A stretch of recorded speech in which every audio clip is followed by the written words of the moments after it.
দর্শক, আমি এই মুহূর্তে আছি নেত্রকোনার মোহনগঞ্জ উপজেলার ডিঙ্গাপোতা হাওরে। এই ডিঙ্গাপোতা হাওরটি বিএনপির আলোচিত নেতা সাবেক স্বরাষ্ট্র প্রতিমন্ত্রী লুৎফুজ্জামান বাবরের নির্বাচনী এলাকা বা তিনি এখানকার এমপি। তার বিরুদ্ধে স্থানীয় মানুষ, স্থানীয় জেলেরা ভয়াবহ বিস্ফোরক অভিযোগ তুলেছেন। তারা বলছেন যে এই ডিঙ্গাপোতা হাওরে এখন যে মাছ তারা ধরতে পারছেন না। জেলেদের, আপনারা জানেন যে এই ভাটি অঞ্চলের মানুষদের জীবিকার প্রধান দুটো উৎস আছে। শুষ্ক মৌসুমে তারা ধান চাষ করেন, হাওর থেকে যখন পানি নেমে যায়। কিন্তু আমরা দেখতে পাই যে নানা প্রাকৃতিক দুর্যোগের কারণে হঠাৎ বন্যা এসে হাওরের ফসল ধ্বংস হয়ে যায়। এবছরও তাই হয়েছে, হাওরের ফসল ধ্বংস হয়ে গেছে। অর্থাৎ কৃষকের ঘরে কিন্তু এখন এই মুহূর্তে চাল নেই।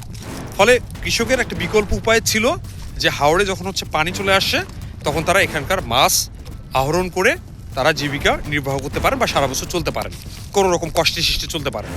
কিন্তু সেই জেলেদেরকে, এখানকার গরিব মানুষদেরকে মাছ ধরতে দেওয়া হচ্ছে না। সরাসরি অভিযোগ হলো এখানকার সংসদ সদস্য লুৎফুজ্জামান বাবরের লোকজন বা বিএনপির লোকজন তারা এই পুলিশকে দিয়ে, মামলা দিয়ে জোর করে জেল কেটে নিয়ে, মানে জাল ছিঁড়ে নিয়ে গিয়ে, মানে শত শত মামলা নাকি জেলেদেরকে দেওয়া হয়েছে, হয়রানি করা হচ্ছে যে তাদেরকে এখানে কোনো ধরনের মাছ ধরতে দেওয়া হবে না। এই হাওড়ের জমি কিন্তু কোনো নেতার না, সরকারেরও না। এই হাওড়ের জমি কিন্তু কৃষকের, সাধারণ মানুষের। অর্থাৎ নিজেদের জমিতে তারা নিজেরাই মাছ ধরতে পারছেন না। এর কারণ হলো, এর রহস্যটা হলো যে হাওড়ের বুকে বিভিন্ন জায়গায় বড় বড় কিছু বিল আছে। সেই বিলগুলো কিন্তু নেতারা ডাক করে নেয়। যে কারণে এই হাওড়ের যখন পানিগুলো আজ থেকে 2-3 মাস পরে যখন হাওড়ের পানিগুলো নেমে যাবে তখন এখানকার মাছ, সকল মাছ গিয়ে জমা হবে সেই বিলগুলোতে, এবং মাছগুলো আস্তে আস্তে বড় হবে, গিয়ে বিলে জমা হবে। এটাই হলো মূল কারণ।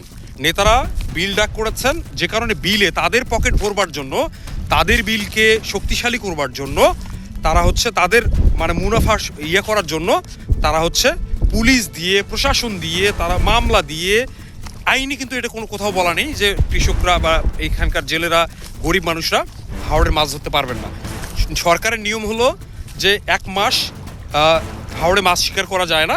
সেটার কারণ হলো যে এই সময়ে 28 মে থেকে 29 জুন পর্যন্ত এই সময়টাতে হাওড়ের মাছরা পোনা উৎপাদন করে, যে কারণে ডিম উৎপাদন করে, যে কারণে সরকার এটা নিষিদ্ধ করে।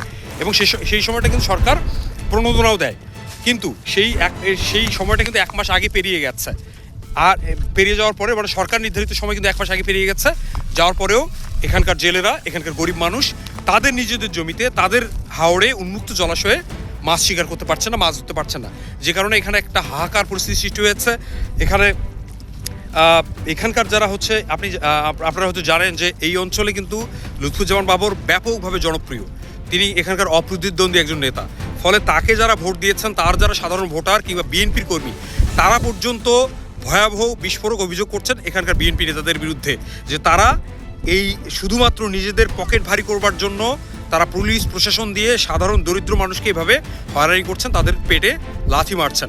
এমনকি তারা এও বলছেন, যারা বিএনপির কর্মী বা বিএনপির ভোটার, তারা পর্যন্ত বলছেন যে আওয়ামী লীগ আমলে এইরকম দুর্বিষহ পরিস্থিতি তাদেরকে ভোগ করতে হয়নি বা দেখতে হয়নি। অর্থাৎ পরিস্থিতি এখানে কতটা ভয়াবহ মাত্রায় চলে যাচ্ছে। লুৎফুজ্জামান বাবরের মতো একজন নেতা, তিনি তার ভোটারদের বা দরিদ্র মানুষদের মানে পরিস্থিতি কতটা ভয়াবহ তৈরি করেছেন, এটা আসলে নেত্রকোনার মোহনগঞ্জ উপজেলার ডিঙ্গাপোতা হাওর বা হাওড় অঞ্চলের মানুষ তার একটা জলজান্ত সাক্ষী হয়েছেন। ধন্যবাদ সবাইকে।